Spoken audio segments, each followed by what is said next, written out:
येत आहे मुख्यमंत्री देवेंद्र फडणवीस यांचे योगदान राहिलेलं आहे. काय अपेक्षा आहे तुम्हाला पश्चिम बंगालमध्ये काय बदल होईल तुमच्या सरकारमध्ये? माननीय पंतप्रधान नरेंद्र मोदींच्या नेतृत्वामध्ये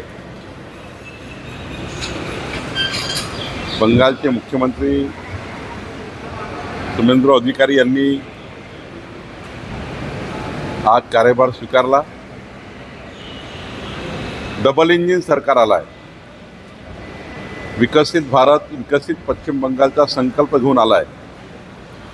जनतेने विश्वास दाखवला आहे आणि मला विश्वासाने सांगायचं आहे की जो काही मॅन्युफॅक्चर जाहीरनामा बंगालच्या निवडणुकीत आम्ही जनतेला दिला आहे त्या जाहीरनाम्यावर आमचं सरकार काम करेल, जनतेचा विश्वास संपादन करेल आणि माननीय पंतप्रधान मोदीजींनी सुशासन हा जो अत्यंत महत्त्वाचा नारा दिला आहे, बंगालच्या जनतेला गुंडागर्दी, अराजकता, जंगलराजपासून सुटका मिळेल आणि एक खरं रामराज्य त्या ठिकाणी स्थापन होईल.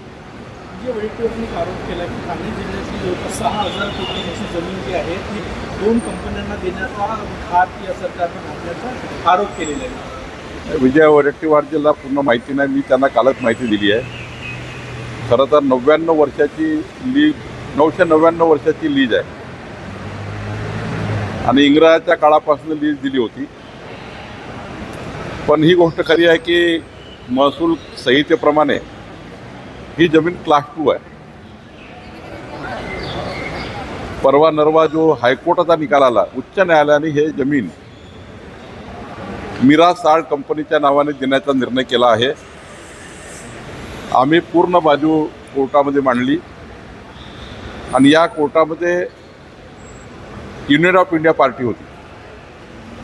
आम्ही त्या ठिकाणी आम्हाला आमच्या वर्सेस ती केस होती आणि त्यामुळं मला असं वाटतं की ही जमीन तेव्हाची राज्य सरकारची आहे. मग राज्य सरकारची जमीन ही लीजवर दिली होती. लीजवर दिलेली जमीन ही कुठलेही मालक होऊ शकत नाही. उच्च न्यायालयाने वारंवार आम्ही त्या ठिकाणी मांडलं पण आमचं म्हणणं ऐकलं नाही. आम्ही आता सुप्रीम कोर्टात जातो आहे. पण ही जमीन शासनाची आहे. ही जमीन खाजगी मालकाला आपण देऊ शकत नाही. उच्च न्यायालयाने त्यांचा निकाल कुठल्या आधारावर दिला याचा अभ्यास आम्ही करतो आहे आणि अभ्यास झाल्यानंतर पण हे मी आज या ठिकाणी आवर्जून सांगेल की महसूल संहितेप्रमाणे ही जमीन क्लास 2 आहे. या ठिकाणी संजय राऊतजीशी मी काल बोललो, माननीय वडेट्टीवारजीशी बोललो आहे. त्यामुळं आम्ही सर्व मिळून शेवटी ही जमीन काही आत्ता बावनकुळेंच्या काळात किंवा देवेंद्र फडणवीसजीच्या सरकारच्या काळात ती काही त्यांना अलॉट केली नाही आहे. 999 वर्षाची लीज आहे. 100 वर्षापूर्वी त्यांना ती जमीन देण्यात आली होती आणि त्यातनं ती लीज सबलेट करण्यात आली. मोठी हिस्ट्री आहे. पण यामध्ये आम्ही कोणाला सोडणार नाही. आम्ही सुप्रीम कोर्टात जातो आहे. त्यांनी इशारा दिला की राज्य सरकार कोर्टात नाही गेली तर आम्ही सुद्धा जाऊ. इशारा का दिला मला माहीत नाही. राज्य सरकार तत्पर आहे. राज्य सरकारने अभ्यास केलेला आहे. राज्य सरकार सुप्रीम कोर्टात SLP टाकणार आहे आणि ही जमीन सरकारचीच आहे याबद्दलचे पुरावे आमच्याकडे आहे. आम्ही ते पुरावे सुप्रीम कोर्टाला देऊ. निदा खान प्रकरणामध्ये TCS प्रकरण झालं होतं. निदा खान सापडली पण निदा खान कुठे होती एवढे दिवस? काही ठिकाणी काही स्थानिक लोकांनी तिला मदत केली. या प्रकरणात राज्य सरकारकडे काय माहिती आहे आणि ज्या लोकांनी आश्रय दिला त्यावर कालच माननीय देवेंद्र फडणवीसजींनी याबद्दलचं अधिकृतपणे आपल्यासमोर सांगितलेलं आहे.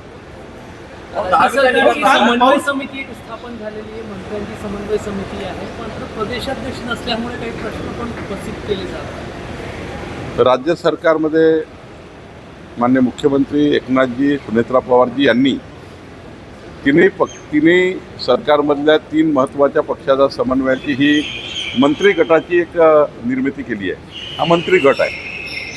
पण पक्षाच्या समन्वयाची समिती मात्र माननीय रवींद्र चव्हाणजी, सुनील तटकरेजी आणि माननीय एकनाथ शिंदेंच्या पक्षाकडनं एक जे नेमतील ते असे 3 लोकांची समन्वय समिती ही पक्षीय समन्वयाकरता राहणार आहे आणि सरकारमधला समन्वय याकरता मंत्री गट निर्माण केलेला आहे.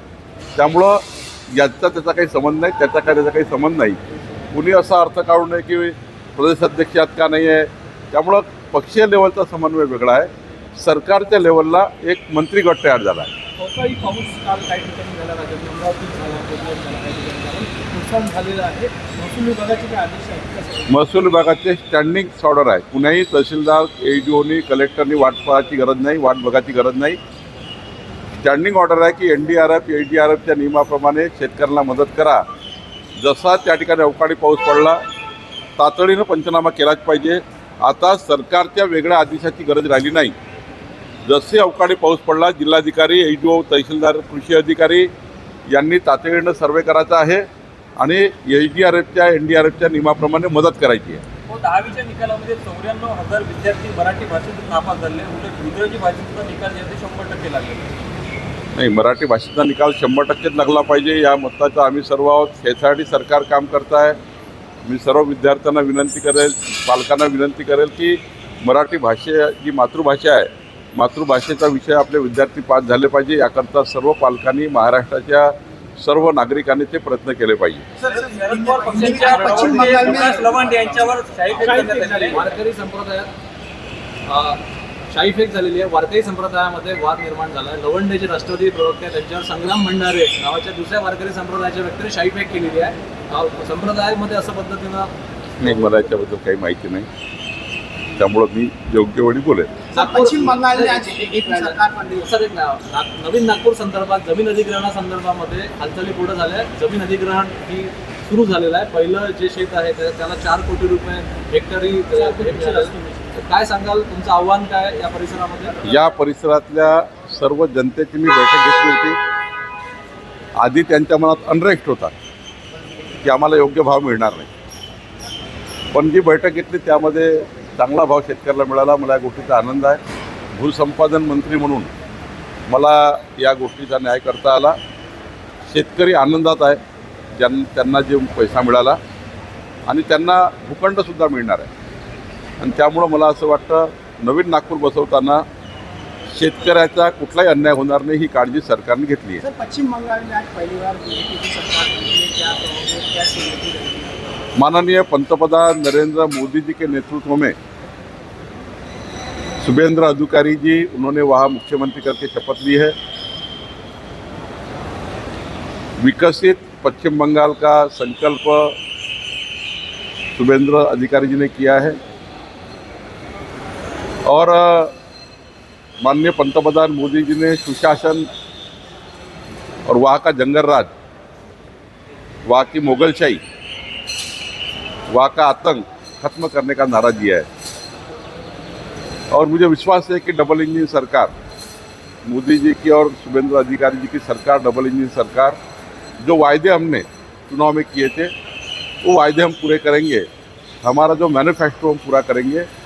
मुझे लगता है कि बहुत मजबूत सरकार लोगों ने दी है. इतनी मजबूत सरकार है कि आने वाले 2047 तक अब मजबूती से बंगाल सामने आएगा, पश्चिम बंगाल सामने आएगा और मुझे लगता है विकसित पश्चिम बंगाल बनेगा. जिस तरह से वहाँ पर क्राइम काफी बढ़ गया था, क्या वो क्राइम सब खत्म हो जाएगा, सब खत्म हो जाएगा. सरकार ऐसी बनी है जो सुशासन देगी.